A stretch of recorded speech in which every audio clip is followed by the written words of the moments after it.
भगवान के दुश्मन श्रृंखला में आज हम कालिया दमन लीला के ऊपर चर्चा करेंगे। कालिया एक सर्प था और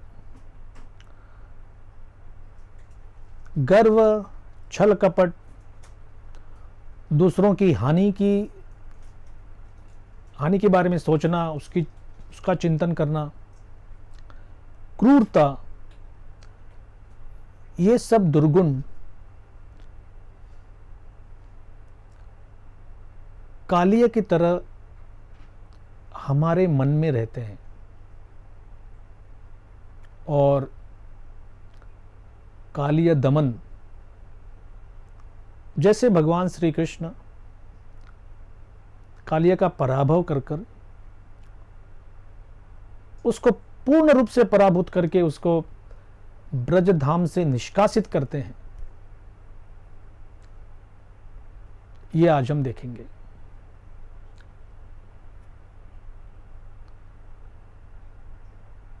कथा का एक अंश श्रीमद् भागवत के दशम स्कंद के 15वें अध्याय के अंतिम श्लोकों में दिया गया है। पिछली बार हमने धेनुकासुर के वध की कथा देखी थी। तो एक दिन कृष्ण और कृष्ण के सखा बलराम के बिना रिते राम किसी कारणवश बलराम को उस दिन ब्रज में गाय को चराने को नहीं भेजा था। गोचारण में केवल श्री कृष्ण और उनके सखा थे। तो एक ऐसे प्रदेश में गए वो जहां पहले उन्होंने कभी उस प्रदेश को देखा नहीं था। तो वहां पे गाय और कृष्ण के सखा गोप, उन्होंने देखा कि ग्रीष्म काल सूरज इतना तप गया है, इतनी प्यास लगी थी सबको कि जाकर वो एक हृद या जिसे तालाब कहते हैं, वहां जाकर जैसे ही सब ने एक साथ पानी पिया, सब एक साथ मृत हो गए, सब के सब गतप्राण हो गए। वहां का विष इतना भयंकर था। ये कौन सा हृद है और किस कारण से यहां पर इतना विष हो गया है, ये कथा में आगे आएगा। सर्वप्रथम श्री कृष्ण ने वीक्ष्य तान उन सब को केवल अपनी अमृत भरी दृष्टि से देखकर पुनर्जीवित कर दिया। यह है भगवान की भगवत्ता।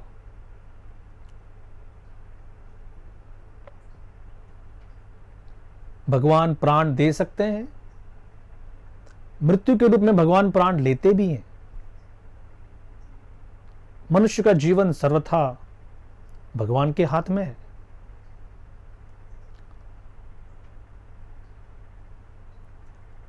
हमारे पूज्यपाद श्रीमद् राधा गोविंद दास गोस्वामी महाराज एक मार्मिक अनुभव कथन करते हैं। जब उन्होंने एक बार दशम स्कंद के बाल लीला के ऊपर भुवनेश्वर में कथा की थी। वे हरे कृष्ण भक्त थे ही, और किसी नवयुवक ने एक दिन कुछ विष पी लिया तो उसकी अवस्था बड़ी विकट थी और मृत्यु नहीं हो गई थी, लेकिन मुंह में फेन, फिर उल्टी आना, और ये सब उसकी दशा देखकर उसको एक अस्पताल ले गए। तो वहाँ डॉक्टर ने भी वही विष के ऊपर एंटीडोट, कुछ दवाएं कि किस प्रकार से ये विष शरीर से बाहर निकाला जाए, और कुछ घंटों में उन्होंने उसको स्थिर कर दिया, स्टेबल कर दिया। एक डॉक्टर आके कहने लगे, आखिर में आप भक्तों को भी हमारी आवश्यकता पड़ती ही है। तो महाराज श्री ने कहा, आप ऐसे क्या बात कर रहे हैं? बोले, नहीं नहीं, आप भगवान के भक्त हैं, नाम का जाप करते हैं, भगवान के भरोसे रहते हैं, भगवान के आश्रय में रहते हैं, लेकिन बचाने वाले इस समय तो हम ही हैं ना। तो महाराज ने पूछा, किस आधार पे आप कहते हैं कि केवल दवा या अस्पताल या डॉक्टर, केवल इन तीन चीजों ने उसको बचाया है, किस आधार पे कहते हैं? बोले, आधार क्या है, हम आपके सामने तो दिखाया है, पेशेंट आ गया और हमने उसको जीवित करके रखा है। महाराज ने पूछा, ये अस्पताल है ना? हाँ। क्या पूछने की बात, क्या अस्पताल तो है। यहां आप केवल लोगों को ठीक करते हैं और जिलाते हैं, है ना? बोला, हाँ बिल्कुल। यहां लोग, कभी रोगी मरते भी हैं? बोले, हाँ बहुत सारे मरते भी हैं। क्यों मरते हैं? आप इनको दवा देते हैं, दवा देने से वो तो ठीक होना चाहिए।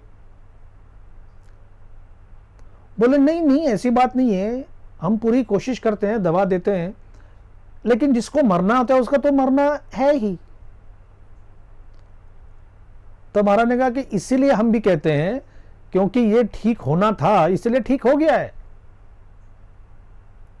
आप जैसे मारने की इच्छा नहीं रखते, फिर भी लोग मरते हैं, और आप कह रहे हैं कि अरे इनको तो मरना था इसलिए मर गए। भारतवर्ष में इस भावना का बड़ा अभाव है कि मनुष्य किस सीमा तक, किस प्रांत तक प्रयत्न कर सकता है और कब हमको सोचना चाहिए कि वास्तविक सारे प्रयत्न और सारा यश अपयश तो भगवान के हाथ में है। ऐसा नहीं कि हमको प्रयत्न नहीं करना चाहिए, अरे क्योंकि भगवान इसको बचाने वाले तो हमको क्या करने की जरूरत है। जैसे अभी इस विषाणु की महामारी के ऊपर सारे देशों ने मिलके $8 बिलियन, $8 बिलियन का कमिटमेंट किया है कि दवा निकाले, दवा निकाले, दवा निकाले। श्री कृष्ण गीता में कहते हैं, बीमारी दूर करने वाली औषधि मैं ही हूं। तो प्रयत्न हमारे, आशीर्वाद भगवान का। यह सही वैदिक संस्कृति है। तो यहां पर पूर्ण रूप से मृत गौवें, गोप सखा, इनको भगवान की अमृत भरी दृष्टि ने पुनर्जीवित कर दिया।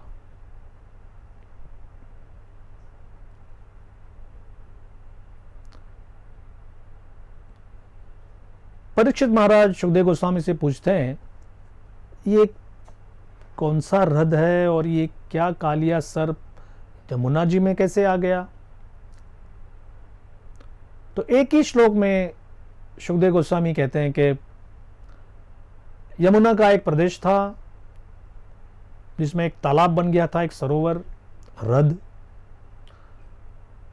उस पर कालिया ने आके खुद अपना परिवार और अपने साथीदारों के साथ रहता था वो, और पूरा कब्जा कर लिया था। श्री कृष्ण ने उसको वहां से निष्कासित करके उस प्रदेश को पुनर्रूप से जीवित कर दिया। तो अभी हम देखते हैं कि ये कालिया रथ कैसे हो गया। यमुना नदी जो पिछले 5000 वर्ष से बह रही है, आज के वातावरण में उसको बहना नहीं कह सकते, क्योंकि अलग अलग जगह पर डैम लगाकर और इतना सारा इंडस्ट्रियल पोल्यूशन, कारखाने से निकला हुआ केमिकल डालते हैं हम। शायद कालिया के विष के बाद इसी का नंबर आएगा, या कौन जाने ये कालिया के विष से भी अधिक जहरीला हो सकता है। तो दो कहानियां जिससे इस कालिया दमन की जो हमारी मुख्य कथा है उसकी पूर्व कथा, ये दो कथा में बंटती है। कालिया एक सांप, और सांप होने के नाते वो अपने सर्पों के समाज में रहता था, और वहां पर गरुड़ जो कि विष्णु के वाहन है, शरीर उनका गरुड़ का है। तो जैसे हर पशु की वृत्ति भगवान ने ही बना के रखी है, गाय कभी मांस नहीं खाएगी, शेर कभी घास नहीं खाएगा।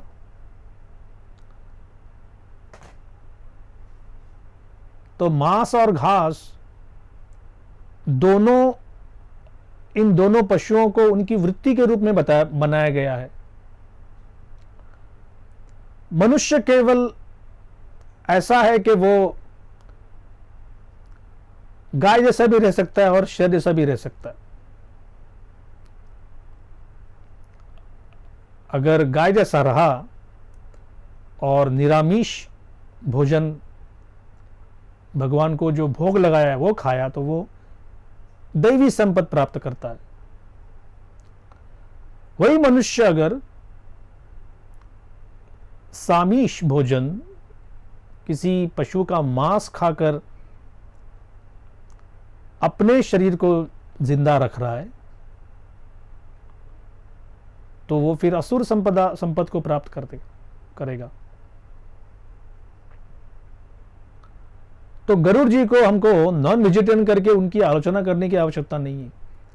शरीर गरुड़ का है, गरुड़ का भोजन सांप है। तो वो कभी भी आके झपट कर वहां से एक दो सर्प को लेके जाते थे। सर्पों के समाज में एक मीटिंग हुई, सभा। उन्होंने कहा कि ये ऐसे आते हैं, किसी को भी लेके जाते हैं, उससे अच्छा है कि हर एक परिवार में से हम किसी एक को उनके लिए भोग्य वस्तु के रूप में रखेंगे। आप आइए, शांति से उसको ले जाइए। हुआ क्या कि इसको देखकर कालिया ने गरुड़ को देने के बजाय वो उस सर्प को खुद खाने लगा। सांप सांपों को खाते हैं। ये सुनकर गरुड़ बड़े क्रुद्ध हो गए, और जैसे ही वो कालिया के ऊपर आक्रमण किए, कालिया को पता था कि जमुना जी के इस हृद में, इस सरोवर में सौबरी मुनि तपस्या करते थे, और उन्होंने गरुड़ जी को यह शाप दिया था कि वो वहां पर प्रवेश नहीं कर सकता। हालांकि गरुड़ तो विष्णु के वाहन है, कोटि कोटि गुना किसी ऋषि मुनि का शाप उनको बाधित नहीं कर सकता, वो भगवान की विभूति है। लेकिन उन्होंने उस ऋषि को सम्मान करते हुए सोचा कि ठीक है, हम नहीं जाएंगे। बस इसी मौके का फायदा उठाकर कालिया ने अपना वहां पर डेरा बना लिया, और बड़ा मायावी था वो। जलस्तंभ नाम की एक सिद्ध विद्या को लेकर उसने वहां पर अपना महल, अपने परिवार के लिए घर, अपने अनुचरों के लिए घर, और बाकी जो मामूली सांप थे वो तो एक बिल में कई बिलों में रहते थे। ये कालिया और उसके अनुचर इतने जहरीले थे, उनके मुख से सदैव जहरीला एक धुआं निकलता था। कई वर्षों तक वहां रहने के कारण धीरे धीरे वहां का आसपास का प्रदेश पूर्ण रूप से विषाक्त हो गया। हवा विषैली, पानी विषैला,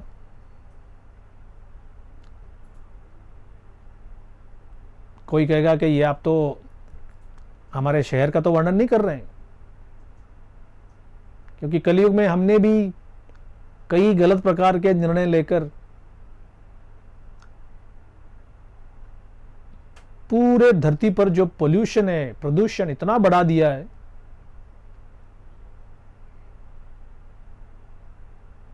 मैंने ऐसे सुना है कि कुछ शॉपिंग मॉल्स में अगर आपने एक विशिष्ट मर्यादा के ऊपर अगर आपने परचेजिंग किया, खरीदारी की, तो आपको मुफ्त में ऑक्सीजन मिलता है। वाह क्या बात है, फ्री ऑक्सीजन।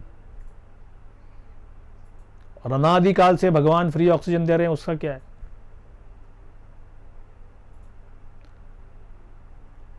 तो फिर से हम हमारी मूल कथा में आते हैं कि कालिया के 101 फन, उसका परिवार, उसके मंत्री, उसके सैनिक और उनकी सारी प्रजा जो जमुना के किनारे अनेक अनेक सहस्रावधि बिल बनाकर वहां रहते थे, उन्होंने 8 मील तक ऐसा अपना प्रभाव रखा था कि वहां पर घास का एक तिनका भी नहीं जिंदा था।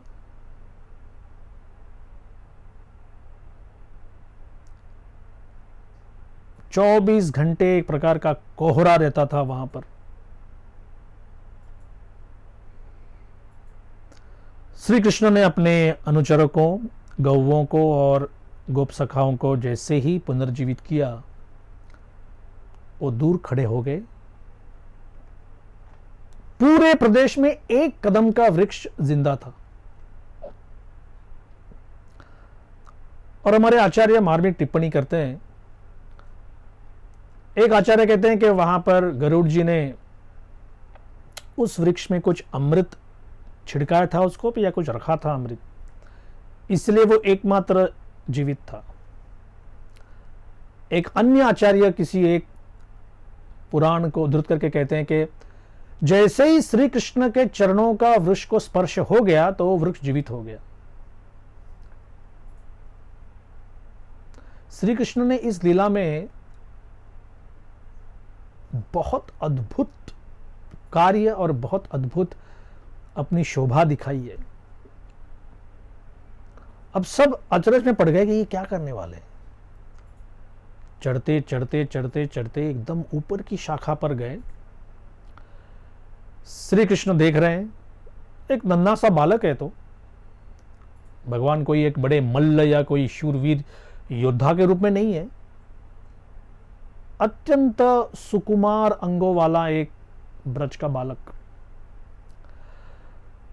पहले उन्होंने अपना पीतांबर कस के बांध लिया, अपनी मुरली अच्छी तरह से उस कमर के ऊपर जो एक उनका कपड़े का बेल्ट जैसा है उसमें अच्छी तरह से रख दी। दोनों हाथों से अपने केशों को बांध लिया और जैसे मल्ल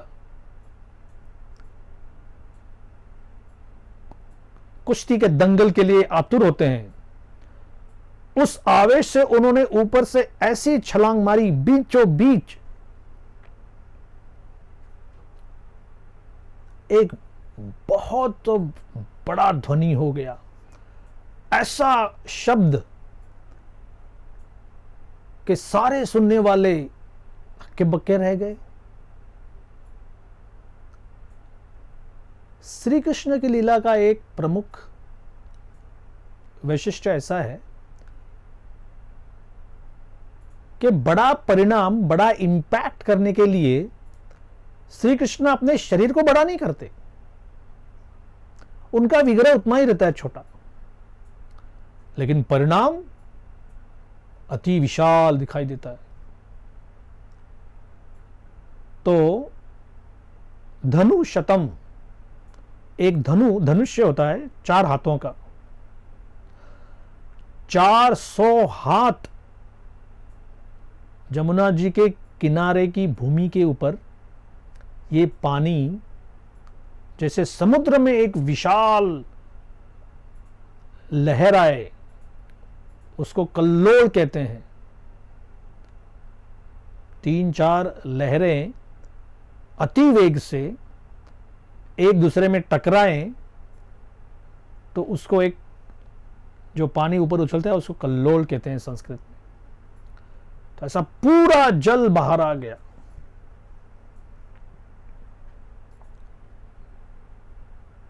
सुखदेव गोस्वामी भागवत के पाठक को कहते हैं, आप ये मत समझना कि ये बहुत बड़ा आश्चर्य है। अनंत बलस्य किम तत्, जिसका बल अनंत है उसके लिए ये कोई बहुत आश्चर्यकारक बात नहीं है।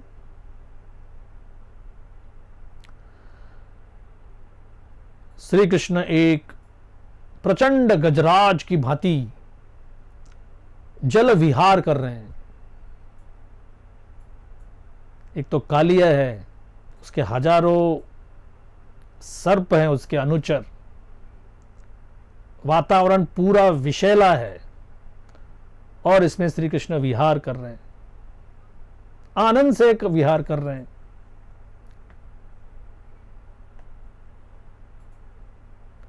अपने ही डेरे में इस प्रकार से कोई साहस करके ऊपर से वहां पर विहार कर रहा है। जैसी कालिया को यह समाचार मिला, एकदम तुरंत भागा भागा वो आ गया और कुछ अंतर से श्री कृष्ण को देख रहा है। ये बड़ा ही सुंदर श्लोक है। क्या देखा कालिया ने?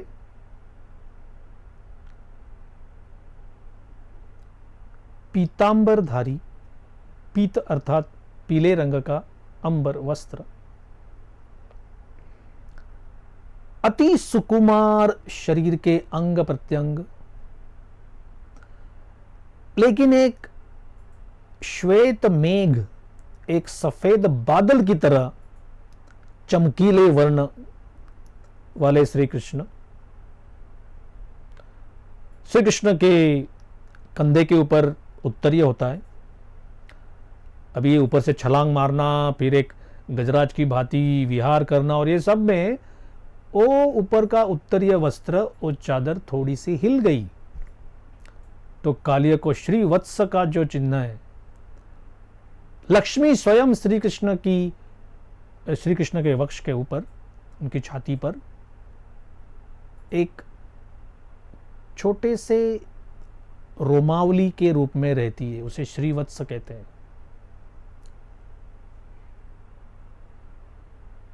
श्री कृष्ण जैसे उछल कूद कर रहे हैं तो कालिया ने नीचे से ऐसा एक एंगल से देखा उनको, एक कोण से, तो उनके रक्त वर्ण के चरण कमल भी दिखाई दिए। श्री कृष्ण के चरण कमल रक्त वर्णीय लाल रंग के हैं।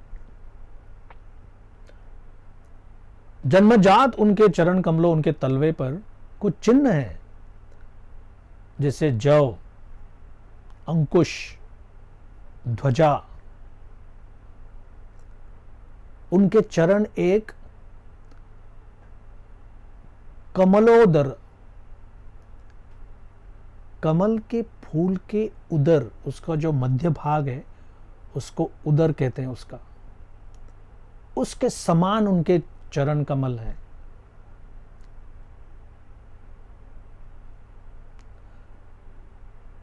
वेदों के अनुसार भगवान का साक्षात दर्शन कितना दुर्लभ है।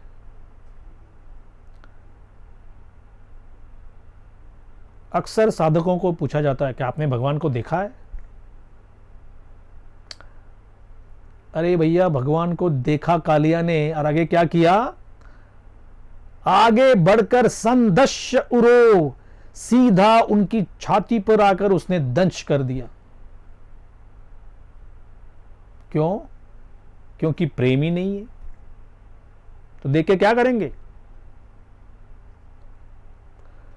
भगवान को देखना कोई भक्त के जीवन का मुख्य उद्देश्य नहीं होता।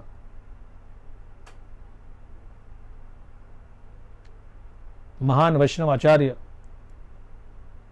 श्रीमद् भक्ति सिद्धांत सरस्वती गोस्वामी महाराज श्रील प्रभुपाद कहते हैं,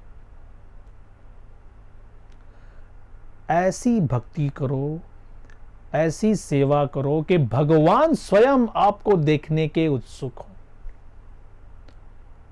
आप देखना चाहोगे तो क्या देखोगे?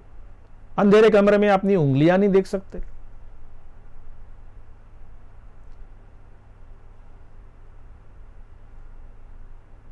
इन भौतिक चक्षु से, भौतिक आंखों से नहीं देख सकते भगवान को।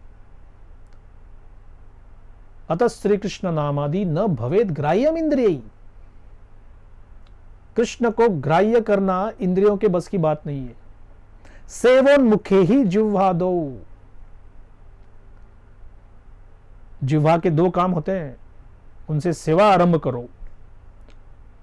जिह्वा से हम बोलते हैं तो हरे कृष्ण महामंत्र का जाप कीजिए।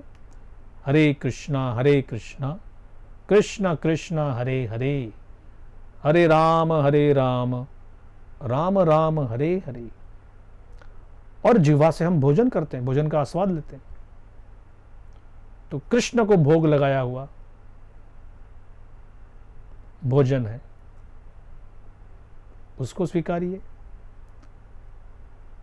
भोजन और भजन दोनों जिह्वा से हो सकता है। तो ये कोई आश्वासन नहीं है, कोई गारंटी नहीं है कि केवल भगवान का दर्शन करने से हमारी प्रगति होती है। यहां देखिए, इतना सुंदर, सब कुछ सुंदर देखा श्री कृष्ण को, मन से विष नहीं गया। तो कृष्ण के ऊपर दंश करके उन्होंने, सबको भुजंग कहते हैं, उसकी भुजा, हमारी भुजा तो हमारे हाथ हैं, सर्प का अंग ही उसकी भुजा है। और पूर्ण रूप से उसने श्री कृष्ण को पकड़ के रखा।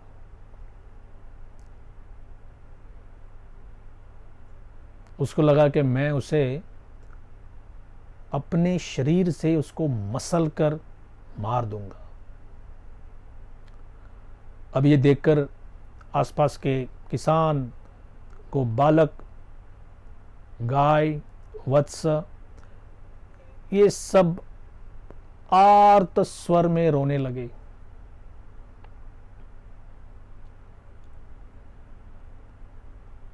तीन प्रकार के अपशकुन दिखाई देने लगे। भूमि में कंपन होने लगा, आकाश में उल्कापात, हालांकि दिन था वो, तो भी भयंकर उल्कापात दिखाई दिया। और लोगों के शरीर में शरीर कंपकाने लगा। पुरुषों का बाया अंग, बाई आंख, बाई भुजा, बाया हाथ, ये अगर फड़फड़ाता है तो वो अपशकुन है। महिलाओं के लिए इसके विपरीत बताया गया है। महिलाओं को दाहिनी आंख, दायां हाथ, ये फड़फड़ाना, इसको अपशकुन बताया गया है।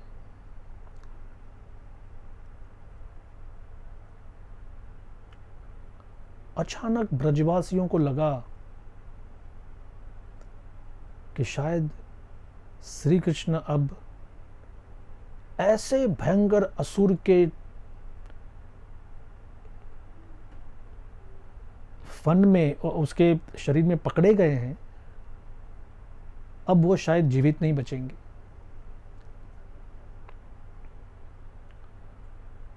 जैसे पहले बताया, बलराम जी श्री कृष्ण के साथ नहीं गए थे,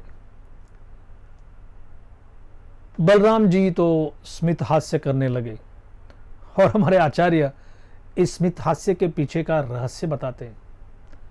ऐसा सब हो रहा है, भगवान बलराम हंस क्यों रहे हैं? बलराम जी कहते हैं कि मैं अनंत शेष के रूप में ये कालिया से कई हजार गुना बड़ा सांप हूं। मेरे शरीर के ऊपर ये विहार सो जाते हैं, शयन करते हैं। अनंत शयन, अनंत शेष,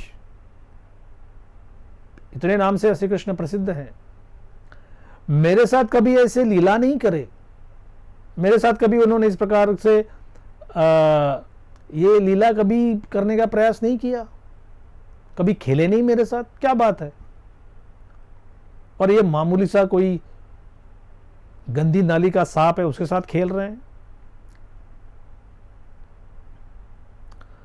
तो सारे ब्रजवासी, नंद बाबा, यशोदा माई अपने अपने भवन से बाहर निकलकर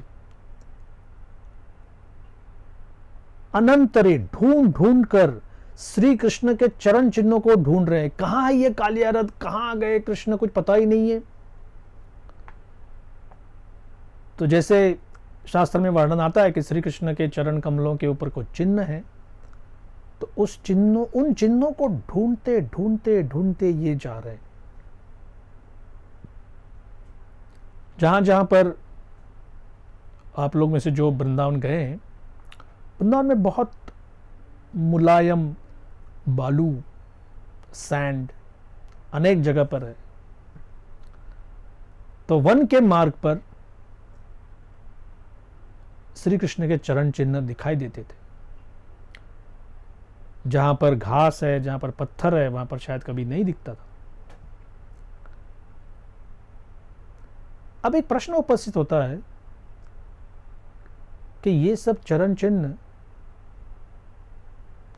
इतने देर तक कैसे उसी अवस्था में टिके रहे? शुद्धदेव गोस्वामी एक शब्द योजन करते हैं, विषपति।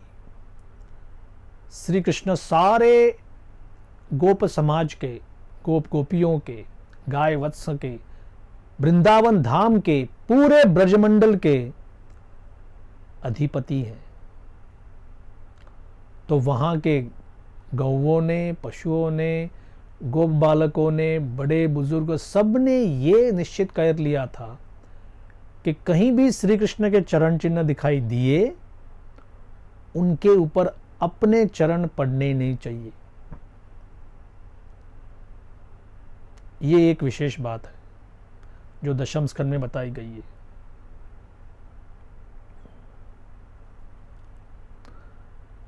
अपने प्यारे पुत्र श्याम सुंदर की, गोपाल की ये अवस्था सुनकर यशोदा माई का तो बुरा हाल हो गया। वो जैसे ही सचेत होती थी तो फिर डर, भय इतना बड़ा उपस्थित होता था कि फिर अचेत होती थी। फिर उसे कोई सचेत करता तो ये उसका कभी अचेतन, कभी फिर चेतन, कभी फिर अचेतन, कभी फिर सचेत, ये अवस्था। और सारी गोपियाँ, जो उनकी आयु की गोपियाँ हैं, जो बड़ी बुजुर्ग हैं, वो उनको सांत्वना दे रही है, अरे यशोदा सब ठीक हो जाएगा, सब ठीक हो जाएगा। देखा ना, कुछ ही साल पहले पुतना आई, फिर तृणावर्त, बकासुर, वत्सासुर, इतने सारे दुरात्माओं ने हमारे श्री कृष्ण को हानि पहुंचाने की, उनका वध करने की, उनके प्राण लेने की कोशिश की, लेकिन भगवान नारायण तो बचाते रहे। ब्रजवासी हमेशा ये सोचते रहे कि भगवान नारायण हमको बचा रहे हैं और हमारे कृष्ण को बचा रहे हैं। श्री कृष्ण स्वयं नारायण स्वरूप हैं, ये उन्हें ज्ञात ही नहीं।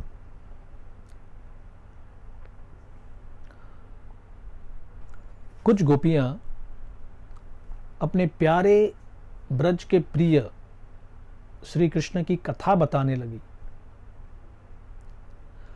आज भी हम इससे शिक्षा ले सकते हैं। अर्थात हम ब्रजवासियों के स्तर पर नहीं है, लेकिन चारों तरफ जब ये कोविड-19 वायरस का विष सर्वत्र फैल रहा है, जैसे मैंने कहा हमको प्रयत्न तो करना चाहिए, हम सब लॉकडाउन में हैं, सोशल डिस्टेंसिंग करना चाहिए, लेकिन एक दूसरे को सांत्वना देने के लिए ब्रज प्रिय कथा कथयन्त्यः, ब्रज के प्रिय कृष्ण की कथा सुनो सुनाओ, खुद पढ़िए दूसरों को पढ़ाइए, खुद श्रवण कीजिए दूसरों को श्रवण करवाइए।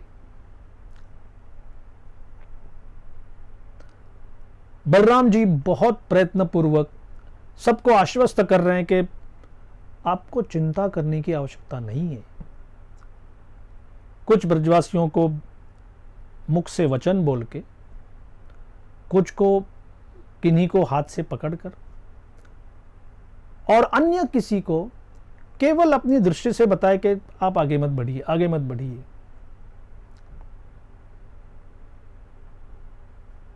श्री कृष्ण भी देख रहे हैं कि अभी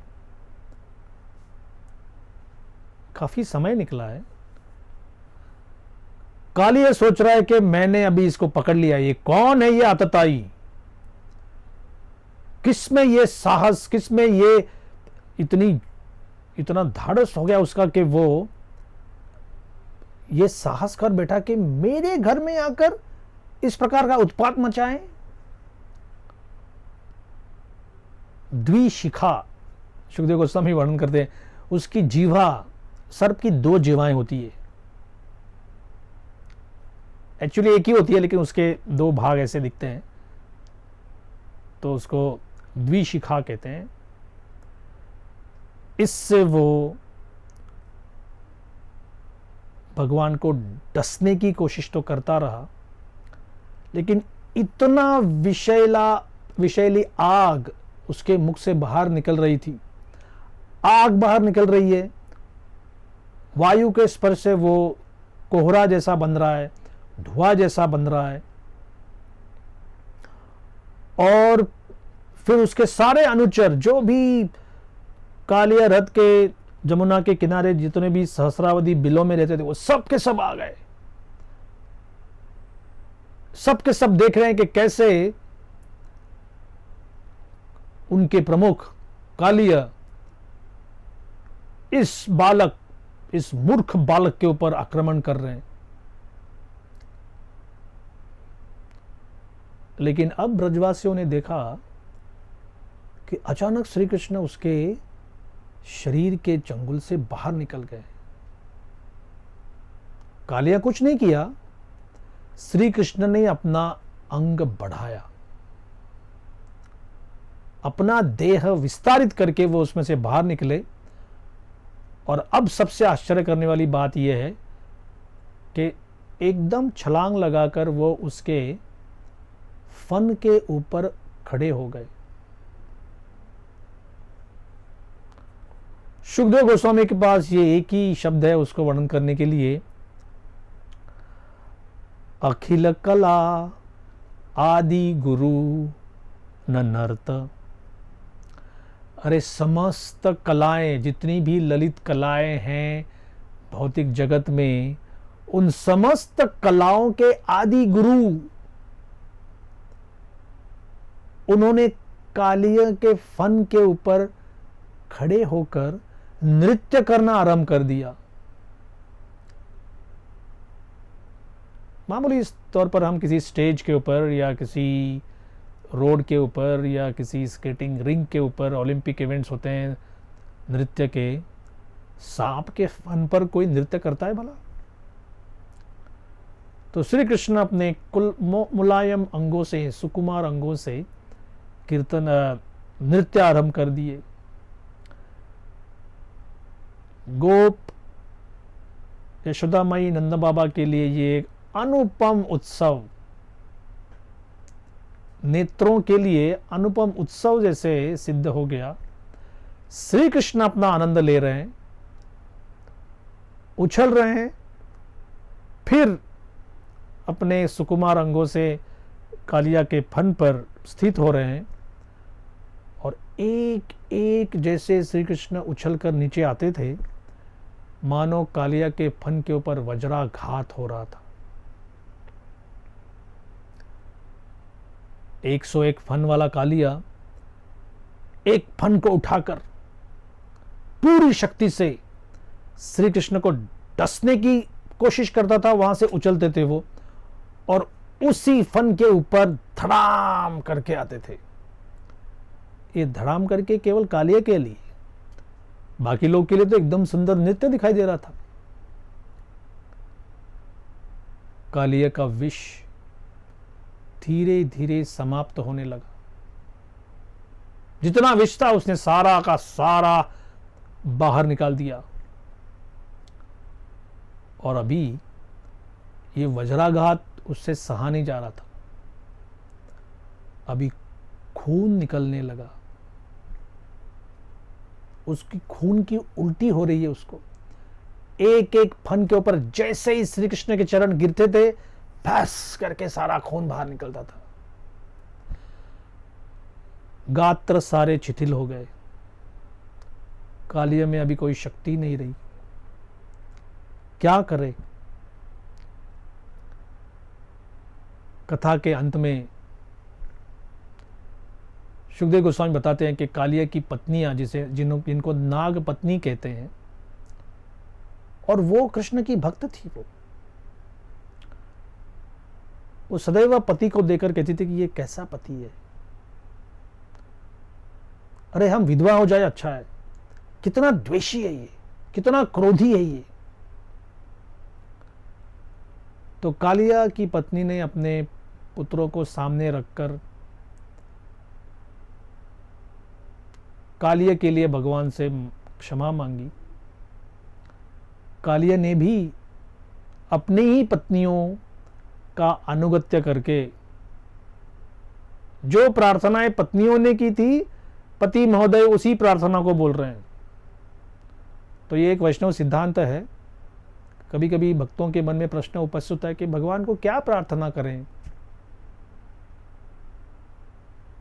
आपको कोई अन्य स्वतंत्र प्रार्थना की आवश्यकता नहीं है। जो पिछले सहस्रावधि युगों से भक्तों ने प्रार्थना की है, उन्हीं को आप दोहराइए।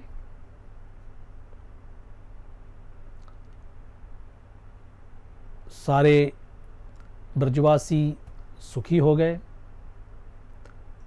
कालिया की पत्नियां भी आनंदित हो गई। भगवान ने कालिया से कहा कि अभी आपको एक कार्य करना चाहिए,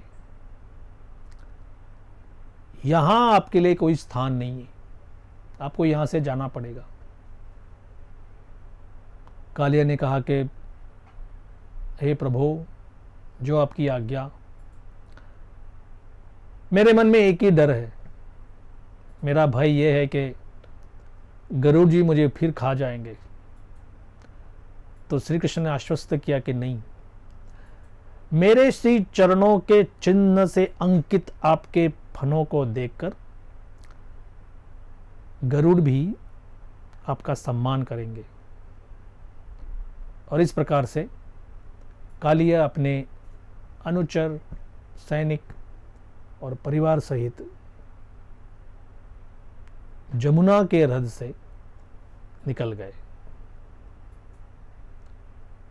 तो ये कालिया दमन की कथा अभी आपने सुनी। हरे Krishna. RG Media YouTube channel. Like, share, subscribe.